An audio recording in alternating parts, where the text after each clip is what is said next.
Peut-être un signal fort pour la résurrection du taekwondo équaquidao congolais qui est resté longtemps dans une hibernation au sorti des 11e Jeux africains en 2015. Ce signal est lancé par Maureen Talani, président du collectif des ceintures noires du Congo qui, en collaboration avec la nouvelle plateforme sportive des Congolais évoluant en Europe, le cercle de la renommée des ceintures noires du Congo, représenté ici par maître Claude Mabiala, a tenu renouer avec les activités du taekwondo tout en commençant à reconnaître l'apport et l'effort fourni par les anciens présidents de la Fédération congolaise de taekwondo, des maîtres et des entraîneurs de cette discipline.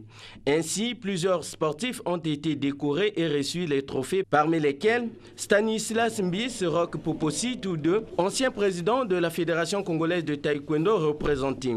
Les entraîneurs Bokas, Rémi Kiori, les grands maîtres Didier Pembe, Wali Kimbo, Belmondo, Bibiane Binyakumu.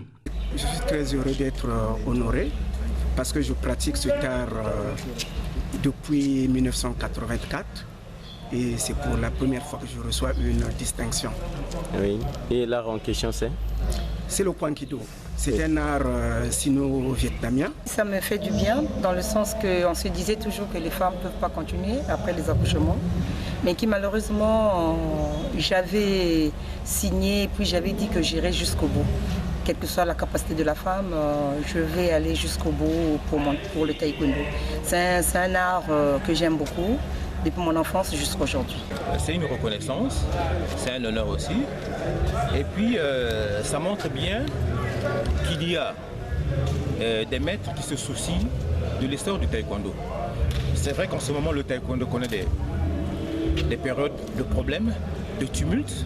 Mais comme tout enfant qui grandit, il y a des basses et des hautes périodes. Pour Claude Mabiala et Maureen Talani, respectivement représentants du cercle de la renommée des ceintures noires du Congo en Europe et président du collectif des ceintures noires du Congo, cette cérémonie de décoration et de remise des trophées ne doit pas mettre en cause les activités menées par la Fédération congolaise de taekwondo, mais elle annonce plutôt le retour des activités du taekwondo et Kwankidao au Congo. J'ai eu à évoluer ailleurs aussi, donc à l'extérieur, plus précisément en Suède. Et en évoluant là-bas, je me suis dit, après, en fait, on a bénéficié de beaucoup de choses. Et d'où on s'est dit qu'il fallait créer le concept Hall of Fame qui existe aux États-Unis, en Angleterre, un peu partout. Et ça n'a jamais existé au Congo.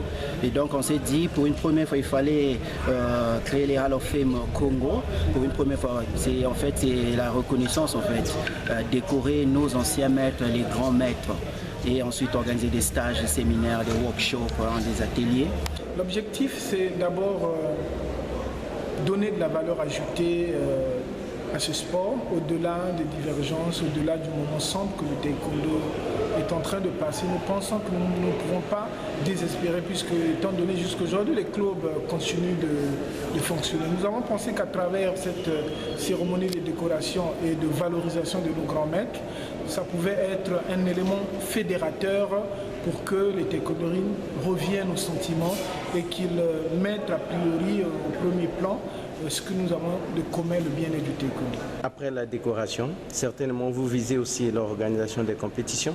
Effectivement, nous avons une compétition en avril 2019, qui aura la participation de certains de nos compatriotes, l'Afrique du Sud, la Côte d'Ivoire, le Zimbabwe, la Zambie et le Cameroun, pourquoi pas la RDC. L'occasion est donc lancée pour ceux ou celles qui pratiquent cette discipline sportive d'en tirer profit.